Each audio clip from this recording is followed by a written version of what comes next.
تو پھر محض باتیں ہیں، خواہشات ہیں، یہ کرتے رہتے ہیں لوگ۔ سماج کی تشکیل کرنی ہے، عدالتی نظام بنانا ہے، ایک پورا سسٹم بنانا ہے۔ تربیت کس چیز کا نام ہے کہ یہ چیزیں ہمیں پہلے آنی چاہیے۔ آج پاکستان کی کون سی جماعت ہے مجمع جن کے پاس یہ افراد ہوں کہ وہ اس نظام سرمایہ داری کے متبادل کوئی معاشی نظام دے سکتے ہیں، وہ اس نظام سرمایہ داری کی سیاست کے متبادل کوئی نظام سیاست دے سکتے ہیں، وہ اس نظام عدالت کے متبادل کوئی اچھا قانون دے سکتے ہیں۔ کون سا نظام ہے ان کے پاس؟ اگر جماعتیں اس پر اپنے افراد کو تیار کر رہی ہوتی تو پھر تو ہم مانتے ہیں کہ واقعتاً آج اس جماعت کے ذریعے سے سوسائٹی کا نظام چل سکتا ہے۔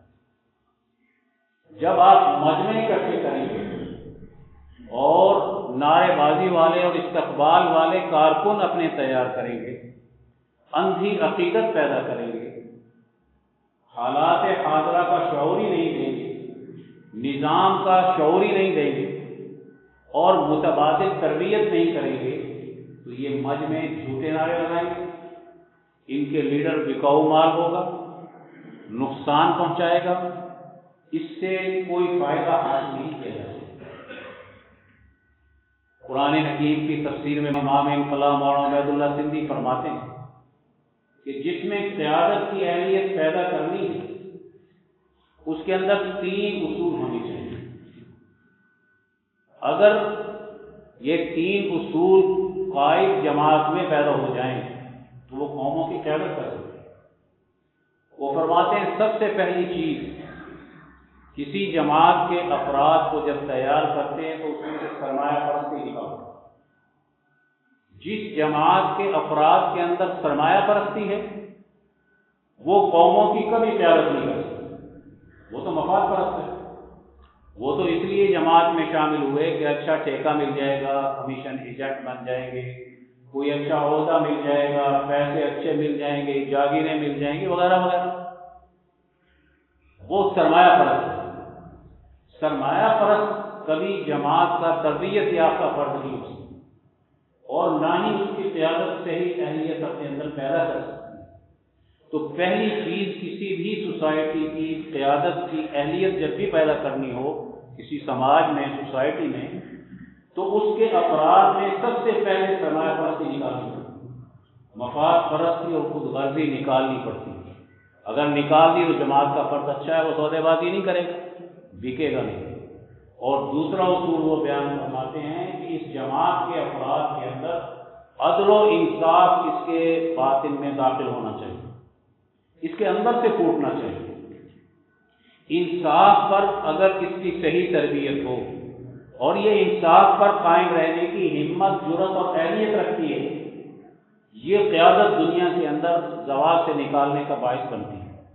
یہ صحیح جماعت ہوتی ہے کہ اس کے افراد عدل و انصاف کے پورے اصول جانتے ہیں، قاعدے ضابطے جانتے ہیں، عدل و انصاف کا تعلق حقوق کے ساتھ ہے۔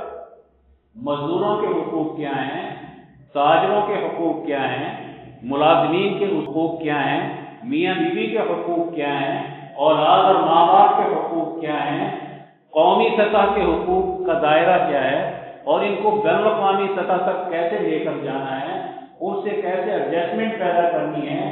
اگر عدل و انصاف کے تقاضے سے انسان تمام کے حقوق برابر کے دے کر مساوات کے اصول پر ترقی کا راستہ نہیں دے سکتا ہے تو یہ جماعت دنیا میں کبھی قیادت کی اہلیت پیدا نہیں کر سکتی۔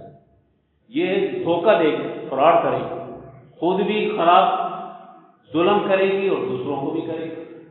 دوسرا اصول بیان کیا ہے کہ جب کسی جماعت کے افراد میں قیادت کی صلاحیت پیدا کرنی ہے تو عدل و انصاف اس میں پیدا ہو۔ اور تیسرا اصول بیان کیا ہے کہ جس جماعت میں قیادت کی اہلیت پیدا ہوگی وہ قانون الہی کو جانتی ہے اور قانون الہی کا اتباع کرتی ہے۔ اگر اس میں قانون الہی کا اس کو پتہ ہی نہیں ہے پھر وہ قانون برطانیہ کا مقابلہ کیسے کرے گی، اس کی خرابی کیسے جان سکتی ہے، کسی اشتراکیت کے قوانین کا مقابلہ کیسے کر سکتی ہے، کسی فاشزم کا مقابلہ کیسے کر سکتی ہے؟ اس کی پارلیمنٹ میں بیٹھنے والا اگر قانون سازی کی اہلیت قرآن حکیم کے اصولوں کی روشنی میں اور خلفائے راشدین کے طریقہ کار کے مطابق، نبوی حکمت عملی کے مطابق اگر وہ قانون سازی قانون الہی کو غالب کرنے کی اہلیت نہیں رکھتا تو وہ جماعت کبھی بھی قیادت کے اہل نہیں ہوگی۔ تو جس جماعت کے افراد کے اندر یہ اصول غالب آ جائے کہ وہ سرمایہ پرستی اس میں سے نکل جائے، بڑے سے بڑے جاگیردار سے متاثر نہیں ہوتی، کسی بڑے سپر طاقت سے متاثر نہیں ہوتی، کسی سرمایہ داری نظام کا جو ہیکل جو اس وقت میں نقشہ ہوتا ہے اس سے متاثر نہیں ہوتے، کوئی اس کو خرید نہیں سکتا، کوئی اس کی قیمت نہیں لگا سکتا۔ اگر مفاد پرست ہے، خود غرض ہے، تو کیسے کامیاب ہو سکتی ہے؟ تو ایک جماعت جو نبی کریم صلی اللہ علیہ وسلم نے تیار کی ہے، آپ اس کا مطالعہ کیجئے کہ وہ تینوں اہلیت کے تینوں اصولوں پر کام کرتی ہے کہ اس کے اندر سرمایہ پرستی نہیں، اس کا خلیفہ راشد تو زمین پہ سوتا ہے اور قوم کو اتنا اونچا بنا دیتا ہے کہ زکوٰۃ دینے والے تلاش کرتے ہیں، لینے والا کوئی نہیں ملتا۔ وہ تو ایشیا، افریقہ، یورپ کی بھوک مٹانے کی معاشی پالیسی دیتا ہے، اس کے ذریعے سے تو انسان تو کیا جانور بھی بھوک سے نہیں مرتے ہیں۔ اس کی سیاست تو پوری دنیا کے اندر غالب آ کر امن قائم کرتی ہے، انسانی حقوق کی ادائیگی کا ایک پورا نظام انصاف دیتی ہے، ایک نظام عدالت اور نظام قانونی شریعت دیتی ہے۔ نبی کریم صلی اللہ علیہ وسلم نے فرمایا ہر پیغمبر کا ایک محدث ہوتا ہے اور میرا محدث عمر فاروق ہے۔ امام شاہ ولی اللہ رحمۃ اللہ علیہ فرماتے ہیں کہ عمر فاروق محدث وہ منصب ہے جو اللہ تعالیٰ کی جانب سے اس کو عطا ہوتا ہے جو قانون شریعت پیغمبر لے کر آتا ہے، اس قانون کو سوسائٹی پر غالب کرنے کی اہلیت اس میں ہوتی ہے، اور اس کے ذریعے سے وہ قانون شریعت جو پیغمبر لے کر آتے ہیں وہ سوسائٹی پر غالب کرتے ہیں۔ حضرت عمر رضی اللہ تعالیٰ عنہ کے دور میں جو دین غالب آیا ہے، قانون شریعت غالب آیا ہے اور ظلم مٹائے گئے ہیں، یہ کون سی اہلیت کا نتیجہ ہے؟ نبی کریم صلی اللہ علیہ وسلم نے مکہ معظمہ میں بیٹھ کر اس جماعت کی صحیح تربیت کی، جس کا اصول قرآن حکیم کہتا ہے کہ آپ نے رات دن ان پر محنت کرنی، آپ نے ان سے آنکھیں نہیں پھیرنی۔ ابو جہل جیسے لوگ کہتے تھے کہ آپ ان کو اپنے پاس سے غریبوں کو اٹھا دیں، ہم آپ کی بات سنیں گے بھی اور آپ کا کلمہ بھی پڑھیں گے، آپ کے دین کو قبول کریں گے۔ یہ ذہنیت سرمایہ پرستی کی تھی، سرداری کا روب تھا، تکبر تھا کہ ان غریبوں کے ساتھ بیٹھ کر ہم کلمہ نہیں پڑھ سکتے، ہمیں اگر الگ ٹائم دیں گے، الگ ہمارے اگر محنت کریں گے تو ہم آپ کی بات ماننے کے لیے تیار ہیں۔ یاد رکھو، جب انسان کی ذہنیت سرمایہ پرستی کی ہوتی ہے، امام کلام اور عبید اللہ سندھی فرماتے ہیں سورۃ العلق کی تفسیر میں، وہ فرماتے ہیں کہ جس آدمی کی ذہنیت سرمایہ پرستی کی ہوتی ہے، اس کو اسلام کی دعوت دینے سے پہلے اس سے سرمایہ پرستی کے ختم کرنے کی دعوت۔ اگر وہ اسی ذہنیت کے ساتھ دین اسلام میں داخل ہو گیا تو اس نے تو دین اسلام میں آ کر بھی سرمایہ پرستی پیدا کر دی، اصلاح تو ہوئی نہیں، تربیت تو اس نے لی نہیں۔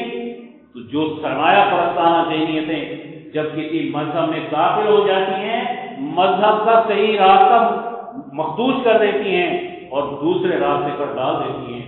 آج ہماری سیاسی مذہبی جماعتوں میں سرمایہ پرست دنیا میں داخل ہوئے، آج مذہبی جماعتوں کے راستے بھی بدل گئے، سرمایہ پرستی کی حمایت میں چلے گئے، اور سیاسی جماعتوں کے راستے تو پہلے ہی غداری کی تاریخ بڑی ہوئی نظر آتی ہے۔ یہ ذہنیتیں وہ خراب ہیں جو اسلام کا نام، مذہب کا نام لے کر سرمایہ پرستی کو تحفظ دینا چاہتے ہیں۔ جب کسی سوسائٹی میں ایسے حالات پیش آتے ہیں کہ اس سوسائٹی کے افراد مالی طور پر سرمایہ پرستوں چاہے غریب ہی ہوں، سرمایہ پرستی تو ذہنی مرض ہے، غریب میں بھی پیدا ہو سکتا ہے، پیسہ ہے نہیں تو وہ اپنی غربت کا رونا رو رہا ہے، وقت کے قانونوں کے ساتھ ملنا چاہتا ہے۔ اس لیے جب نو دولتیے بنتے ہیں اور ان کے پاس پیسے آتے ہیں تو سارے پیسے پیداواری چیزوں پر خرچ نہیں کرتا، غیر پیداواری پر کرتا ہے۔ بڑے محلات بنا رہا ہوتا ہے، کوٹھی کئی کمروں کی بنا رہا ہوتا ہے، کئی کنالوں میں بناتا ہے، تو جب نہیں تھا تو دینیت کون سی تھی؟ سرمایہ پرستی۔ تربیت نام ہی اس بات کا ہے کہ ان چیزوں کے خیالات دل سے نکل جائیں، قوم کو خوشحال بناؤ، قوم کے مسائل حل کرو، اجتماعی شعور پیدا کرو، مساوات اپنے اندر پیدا کرو، انسانیت کی قدر اپنے اندر پیدا کرو، عدل و انصاف کو سوسائٹی میں غالب کرو اور ظلم کرنے والے نظاموں کا خاتمہ کرو۔ یہی صحیح تربیت کا راستہ ہے۔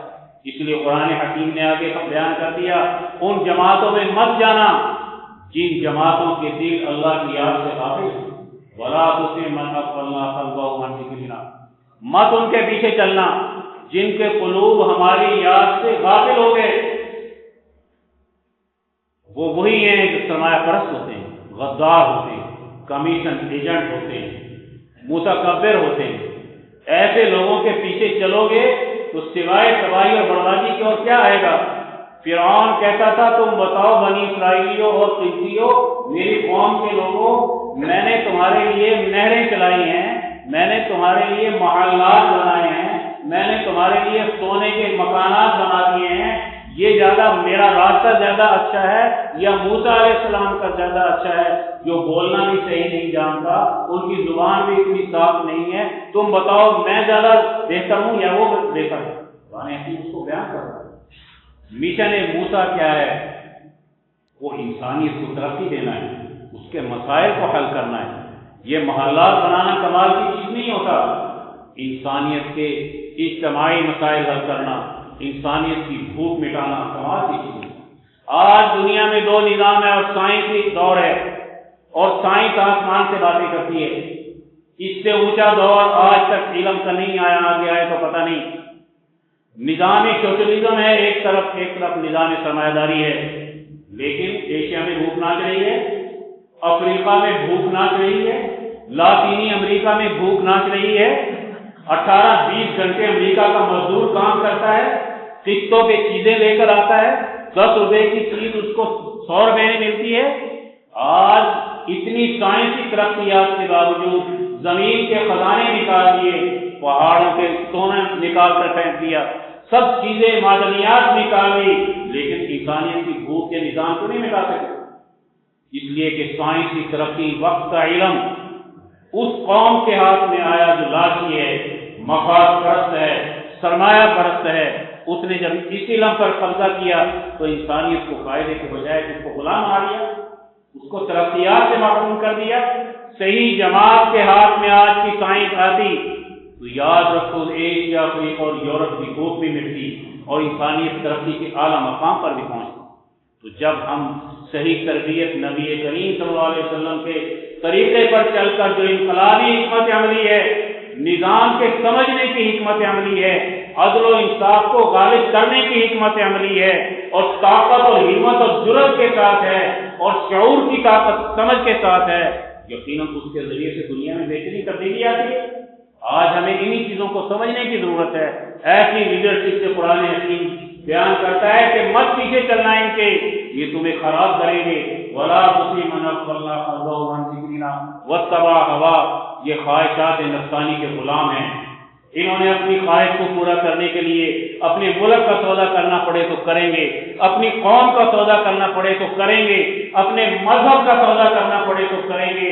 یہ خواہشات نفسانی کے اتنے بڑے غلام بن گئے، نہ اللہ یاد رہا، نہ دین یاد رہا، نہ اپنی مملکت یاد رہی۔